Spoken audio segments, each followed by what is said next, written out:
I never thought I'd be the kind of grandmother who'd spy on her own family. But here I am, 71 years old, and I'd do it all over again if it meant saving my grandson's life.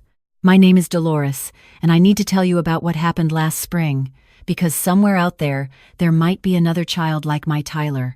And if my story can help even one person recognize the signs, then every sleepless night, every tear, every moment of doubt will have been worth it. Let me take you back to the beginning. My son Marcus was the light of my life. When his father passed away 15 years ago, it was just the two of us against the world. Marcus was only 23 then, fresh out of college, starting his career in engineering. He could have moved anywhere, taken any job. But he stayed close to home, close to me.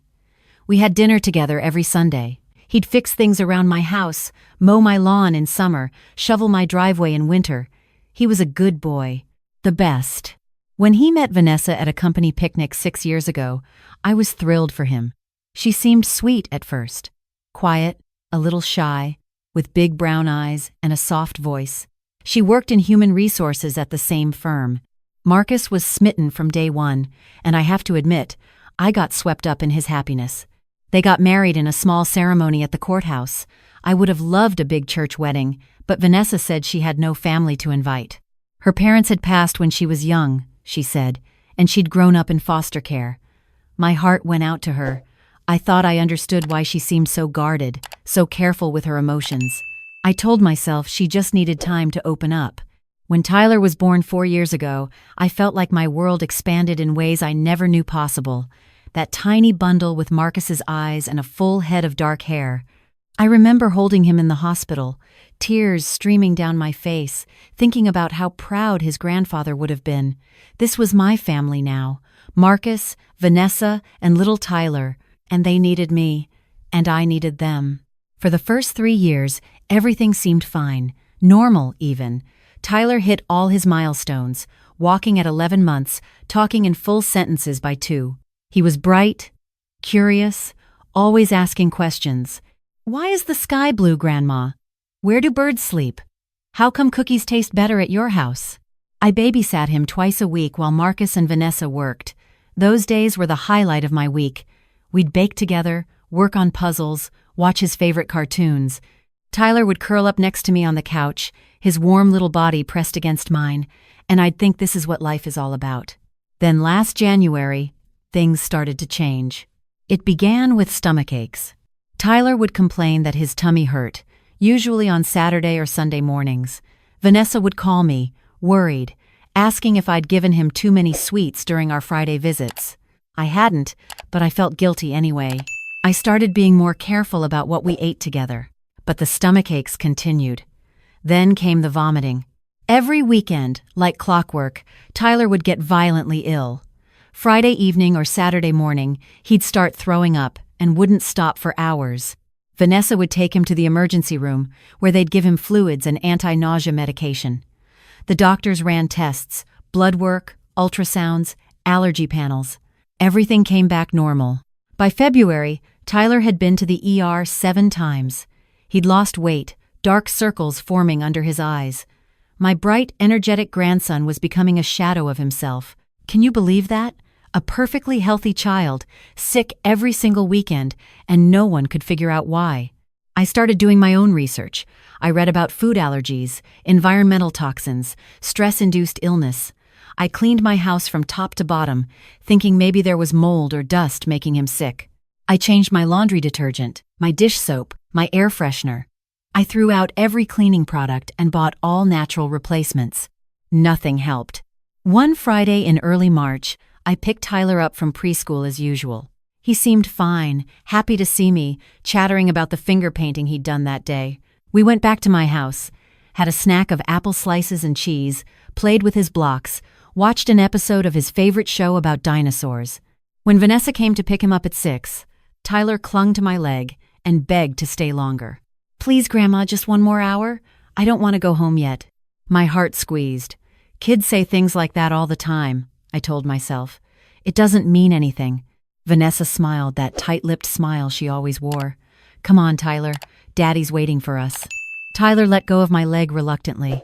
As Vanessa buckled him into his car seat, he pressed his little hand against the window and looked at me with those big eyes. There was something in his expression that I couldn't quite name. Fear? Sadness? At the time, I told myself I was imagining things. The next morning, I got the call. Tyler was in the ER again. Severe vomiting, dehydration, stomach cramps. Marcus sounded exhausted, his voice cracking as he described watching his son suffer. "Mom, I don't know what to do anymore. The doctors are talking about admitting him for observation. They think it might be cyclical vomiting syndrome, but they're not sure." Vanessa's been incredible through all this, staying up all night with him, tracking his symptoms, researching treatments online. I don't know what I'd do without her. Something about the way he said that made me pause. Vanessa's been incredible. She certainly had been present for every illness, every hospital visit. She was the one who noticed when Tyler first started feeling sick. She was the one who insisted on taking him to the ER each time. She kept meticulous records of his symptoms, his medications, his doctor's appointments. At the time, I thought she was just being a devoted mother. I visited Tyler in the hospital that afternoon. He was hooked up to an IV, looking so small in that big hospital bed. Vanessa was sitting beside him, holding his hand, the picture of maternal concern. "Oh, Dolores," she said when I walked in. "I'm so glad you're here. I've been telling the nurses about Tyler's history. They're going to consult with a pediatric gastroenterologist this week." I nodded, taking the seat on the other side of Tyler's bed. "How are you feeling, sweetheart?" Tyler's eyes flickered to his mother, then back to me. "My tummy hurts, Grandma." "I know, baby. The doctors are going to help you feel better." Marcus arrived a few minutes later with coffee for everyone. He looked like he hadn't slept in days. While he and Vanessa stepped out to talk to a nurse, I leaned closer to Tyler. "Honey, can you tell Grandma something? When does your tummy start hurting?" Tyler bit his lip. Again, that quick glance toward the door where his parents had gone. "Tyler? It's okay. You can tell me. After dinner," he whispered. "On Friday nights. After Mommy gives me my special vitamin." My blood ran cold. "What special vitamin, sweetheart?" But before he could answer, Vanessa was back in the room, all smiles and concern. "The nurse said they're going to do another round of tests tomorrow. Isn't that right, Tyler? Mommy's going to make sure the doctors find out what's wrong." Tyler nodded, his eyes dropping to his lap. He didn't say another word about the vitamin. That night, I couldn't sleep. I kept thinking about Tyler's whispered words. A special vitamin. After dinner on Friday nights, and then like clockwork, he'd be sick by Saturday morning. I told myself there had to be an innocent explanation. Vanessa probably was giving him a vitamin, and maybe he had an allergic reaction to something in it. Or maybe it was just coincidence. Kids get confused about time and causation. Maybe the vitamin had nothing to do with his illness. But I couldn't shake the feeling that something was terribly wrong. The next few weeks, I watched Vanessa more carefully. I noticed things I'd overlooked before. The way she seemed almost energized during Tyler's hospital visits, chatting with nurses, asking detailed questions, positioning herself as the expert on her son's mysterious illness. The way she posted updates on social media, garnering sympathy and support from friends and strangers alike. The way she'd started a GoFundMe for Tyler's medical expenses, even though Marcus had excellent insurance. I noticed how she bristled when doctors suggested Tyler might be improving, how she'd always find a new symptom to report, a new concern to raise, how the illness always seemed to happen when it would cause maximum disruption, maximum attention, and I noticed how Tyler had changed. He'd become withdrawn, anxious. He didn't ask as many questions anymore. He flinched when Vanessa touched him. I tried to talk to Marcus about my concerns. We were sitting on my back porch, watching the sunset, Tyler playing with my old cat, Butterscotch, in the yard. "Honey, I need to ask you something, and I need you to really think before you answer." Marcus looked at me, concerned. "What is it, Mom?" Tyler mentioned something about a special vitamin that Vanessa gives him on Friday nights. "Do you know anything about that?" Marcus frowned. "Yeah, it's some kind of children's multivitamin. Vanessa researched it for months before she found one with the right combination of nutrients. She gives it to him before bed on Fridays because the schedule helps her remember." "Why?" I noticed his illnesses seemed to happen after Friday nights. Every time. Doesn't that seem strange to you? Marcus's expression hardened. Mom, what are you suggesting? I backpedaled. Nothing. I'm not suggesting anything. I just think it's a pattern worth mentioning to the doctors. The doctors have done every test imaginable. They've checked for allergies, parasites, infections, everything. Vanessa has been tracking every single thing Tyler eats and drinks. If there was a connection to the vitamin, she would have found it. But what if she's the one causing it? The words were on the tip of my tongue, but I couldn't say them. How could I accuse my daughter-in-law of harming her own child without proof? Marcus would never forgive me. He'd think I was a paranoid old woman, maybe even cut me off from Tyler entirely. I kept my suspicions to myself. But I started a little investigation of my own. The next Friday, I asked Vanessa if Tyler could spend the night at my house. She hesitated, her eyes narrowing almost imperceptibly. I don't think that's a good idea, Dolores. With his health issues, I need to be able to monitor him closely. I understand, I said, but I've been reading about stress and children's health. Maybe a change of environment would help? A fun night with Grandma might take his mind off things. Vanessa's smile didn't reach her eyes. That's sweet, but he really needs to stick to his routine. His doctors have emphasized the importance of consistency. I nodded, not pushing further. But I noticed something. Vanessa seemed nervous about Tyler being away from her on a Friday night, almost possessive. That weekend, Tyler ended up in the hospital again. Same symptoms, same mysterious illness, same concerned mother by his bedside. I was running out of ideas. I couldn't prove anything. I had no evidence except a grandmother's intuition and a whispered word from a 4-year-old. Then, in early April, Marcus called me with unexpected news. Mom, Vanessa and I are going to Chicago for a long weekend. It's our anniversary, and we haven't had a break since Tyler was born. Would you be able to watch him, Thursday through Monday? My heart leapt. Of course, sweetheart. I'd love nothing more. The doctors think a change in environment might actually help us identify if there's something at home causing his reactions, like a process of elimination. I didn't point out that this was essentially what I'd suggested weeks ago. I just agreed and started preparing for Tyler's visit. Tyler arrived at my house on Thursday afternoon. He was quiet, clutching his dinosaur backpack, looking around my living room like he'd never seen it before. Come on, sweetheart, I said, kneeling down to his level. Let me show you where you're going to sleep. I set up the guest room with all your favorite things. His face brightened slightly. The room with the big window? The very one. And I got you some new dinosaur sheets. That night, we had spaghetti and meatballs, Tyler's favorite. He ate 2 helpings, then helped me bake chocolate chip cookies for dessert.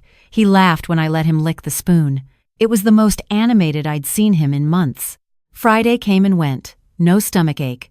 Saturday morning, Tyler woke up hungry and energetic, wanting to go to the park. Sunday, we went to church together, then had lunch at his favorite restaurant. Monday morning, when Marcus and Vanessa came to pick him up, Tyler was practically bouncing off the walls, color back in his cheeks, eyes bright and clear. Mom, I can't believe it, Marcus said, pulling me aside while Vanessa helped Tyler gather his things. 4 days and not a single episode. The doctors were right.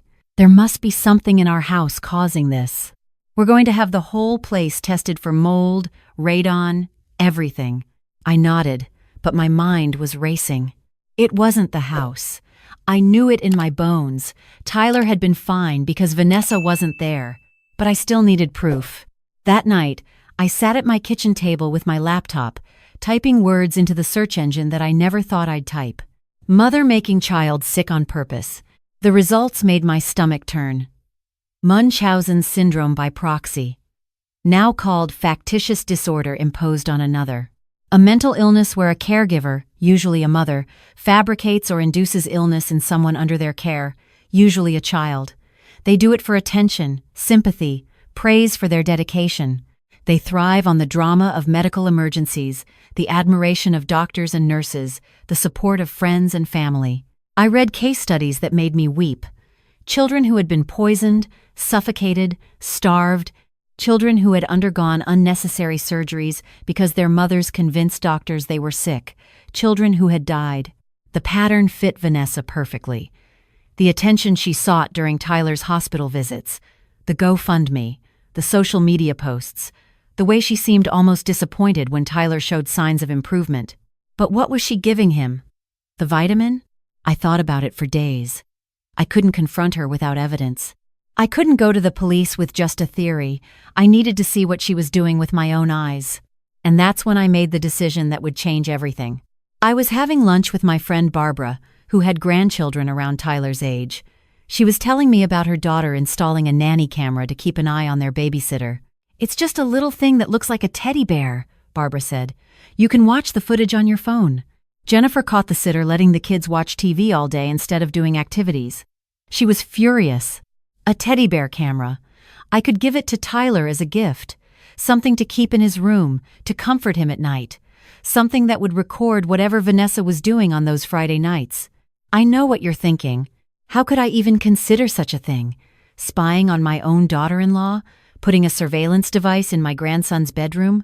What if I was wrong?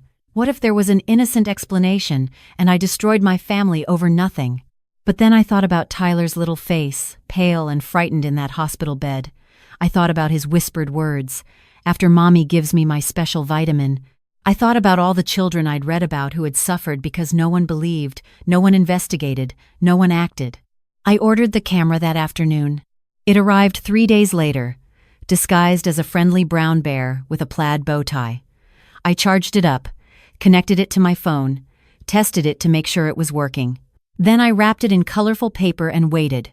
The opportunity came sooner than expected. Tyler had a follow-up appointment with his gastroenterologist, and Vanessa asked if I could come along for support. I agreed, bringing the wrapped gift with me.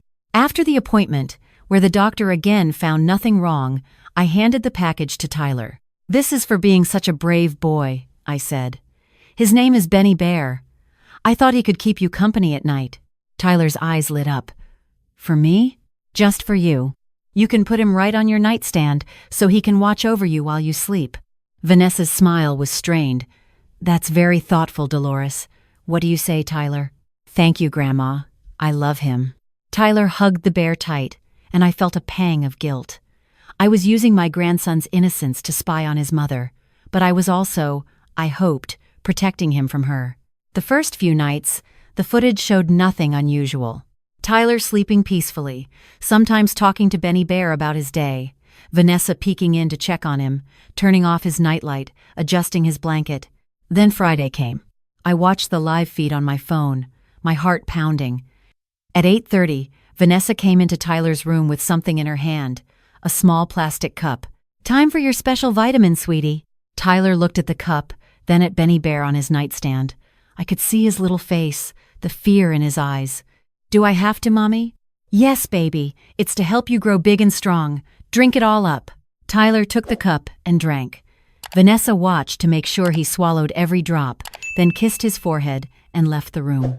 I saved the footage, my hands shaking, but I still didn't know what was in that cup. At 3 in the morning, the motion detector on the camera alerted me. I opened the app to see Tyler sitting up in bed, crying, holding his stomach. Vanessa rushed in, her face a mask of concern that now seemed grotesque to me. "Oh no, baby, is your tummy hurting? Let me get Daddy. We might need to go to the hospital." She picked Tyler up, shushing him, carrying him out of the room. I watched the empty bedroom, tears streaming down my face. I had proof that Vanessa was giving Tyler something before his illnesses, but I still didn't know what it was. For all anyone knew, it could really be a vitamin. I needed more. The next Friday, I made an excuse to visit their house in the afternoon. I claimed I'd left my reading glasses there during Tyler's birthday party the month before. Vanessa was reluctant, but she couldn't refuse without seeming suspicious.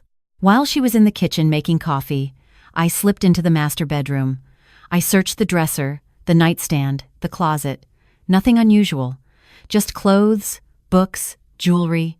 Then I noticed the bathroom door was slightly open. I crept inside, my heart pounding so loud I was sure Vanessa could hear it from the kitchen. The medicine cabinet held the usual things: aspirin, cold medicine, Band-Aids. But behind a stack of towels under the sink, I found it: a bottle of Ipecac syrup. For those who don't know, Ipecac syrup is an old-fashioned emetic. It makes you vomit, violently and uncontrollably. Pediatricians used to recommend it for accidental poisonings, but it fell out of favor years ago because of the damage it can cause. It's almost impossible to find in stores anymore. Why would Vanessa have ipecac syrup hidden in her bathroom? I took a photo of the bottle with my phone, then put it back exactly where I'd found it. When I returned to the living room, Vanessa was setting out coffee cups, asking about my glasses. "Found them," I said, pulling my spare pair from my purse. "They must have slipped behind the couch cushion." Vanessa smiled, but her eyes were watchful. "I'm glad. You must be so relieved." I drove home in a daze. I had footage of Vanessa giving Tyler something that made him sick. I had proof that she possessed a substance that could cause his exact symptoms. But what if it wasn't enough? What if I went to the police and they didn't believe me? What if Marcus sided with Vanessa and I lost my grandson forever? I barely slept that night. By morning, I'd made my decision. I wasn't going to the police. Not yet. I was going to confront Vanessa directly.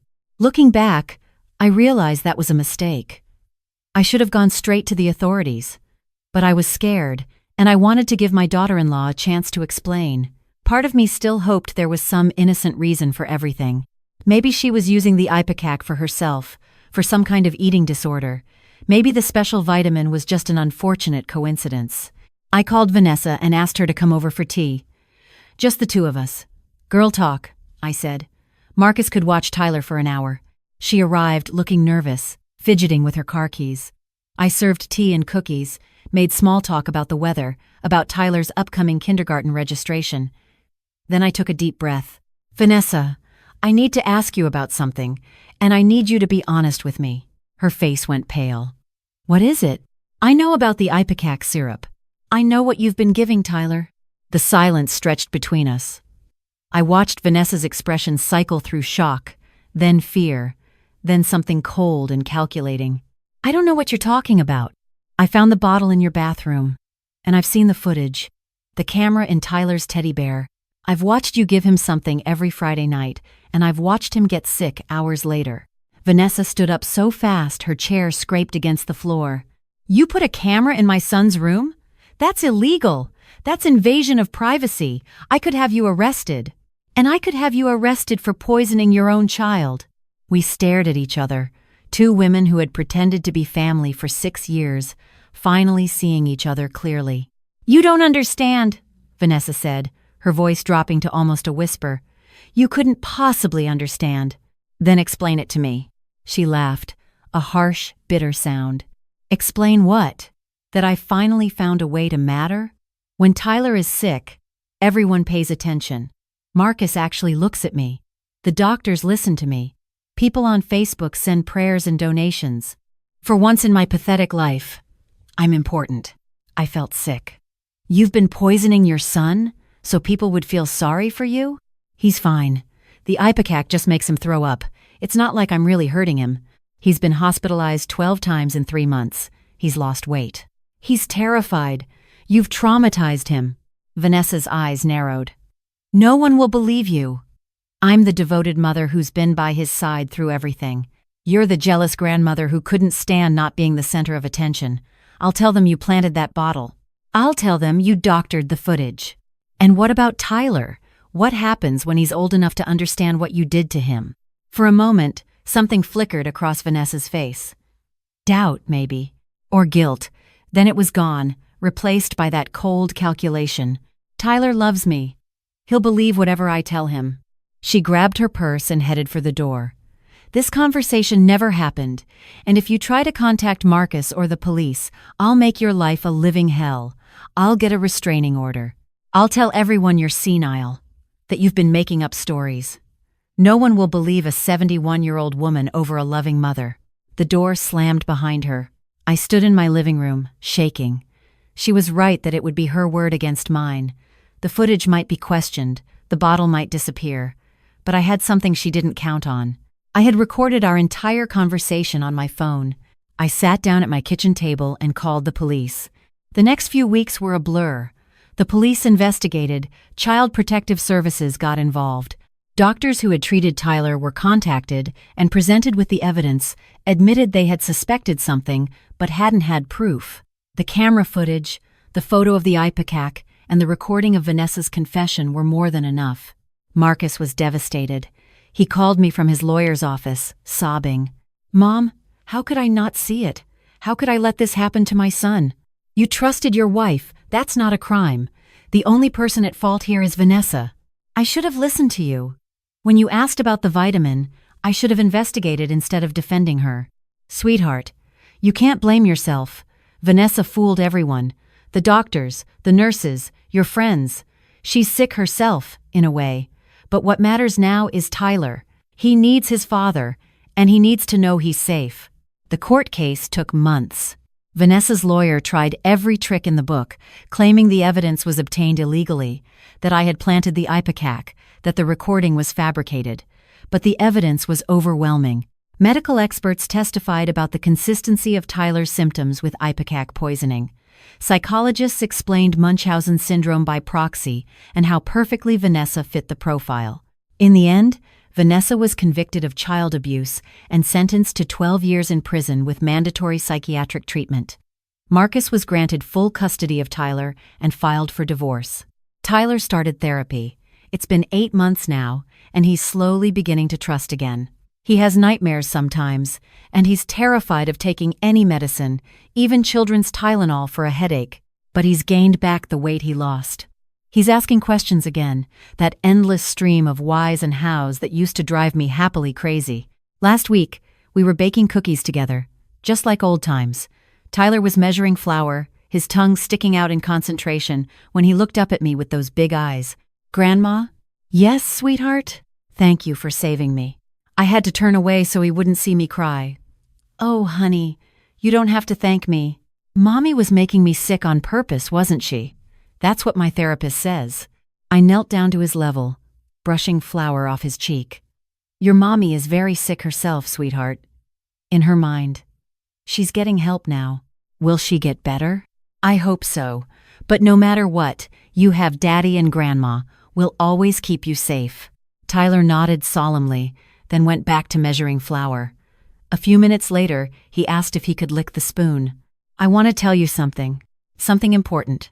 If you ever have a feeling that something is wrong with a child in your life, trust that feeling, even if it seems impossible, even if the person you suspect is someone you love, even if you're scared of being wrong. I was scared. I doubted myself 100 times. I worried about destroying my family, about being called crazy, about losing my grandson if I was mistaken. But something deep in my gut kept telling me that Tyler was in danger. And thank God I listened. I know it's hard. I know it takes courage to act when you're not sure. But think about the alternative. Think about what could have happened to Tyler if I'd stayed silent, if I'd convinced myself I was imagining things, if I'd let my fear of being wrong outweigh my fear of a child being hurt. Some people have asked me if I feel guilty about spying on my daughter-in-law, about putting a camera in her home without her knowledge, about recording a private conversation. Honestly, no. I don't feel guilty for 1 second. I feel guilty about the months I spent doubting myself. I feel guilty about the times I noticed something was off and didn't act. I feel guilty about every hospital visit, every bout of vomiting, every tear Tyler shed while I was still gathering evidence. But I don't feel guilty about the camera. I don't feel guilty about the recording. Those things saved my grandson's life. If you're watching this and you have concerns about a child, please don't wait as long as I did. Trust your instincts, document what you see, and if you have enough to act on, act. Because somewhere out there, there might be another Tyler. Another child suffering in silence, too young to understand what's happening, too scared to speak up. Another grandmother, another teacher, another neighbor, who notices that something isn't right but isn't sure what to do. Be brave enough to do something. Ask questions. Report concerns. Install a camera if you have to. Whatever it takes to protect a child. I used to think families were supposed to be safe havens, places where children are loved and protected unconditionally. And most of the time, they are. But sometimes, the danger comes from inside the house. Sometimes, the person who's supposed to protect a child is the one causing harm. That's why we all need to look out for each other, why we need to pay attention, why we need to trust that voice inside us that says something isn't right. Tyler turns 5 next month. We're planning a big party at the park, with dinosaur decorations and a cake shaped like a T-Rex. All his preschool friends are coming. Marcus has started dating again, cautiously. A nice woman from his church who loves kids and doesn't mind that he comes with baggage. Life goes on. It's different now, and sometimes it's hard, but Tyler is healthy and happy, and that's all that matters. He still sleeps with Benny Bear, by the way. The teddy bear with the camera that I gave him. The camera doesn't work anymore, but Tyler doesn't know it ever did. To him, Benny is just a comforting presence, a reminder that someone is watching over him. And someone always will be. If you found this story meaningful, please watch, like, and share. Not for the algorithm, but because awareness matters. Because somewhere out there, there's a child who needs someone to notice. There's a grandmother, a grandfather, an aunt, an uncle, a neighbor, a teacher who has a feeling that something isn't right. Trust that feeling. Be brave enough to act. Because the child you save might be a Tyler.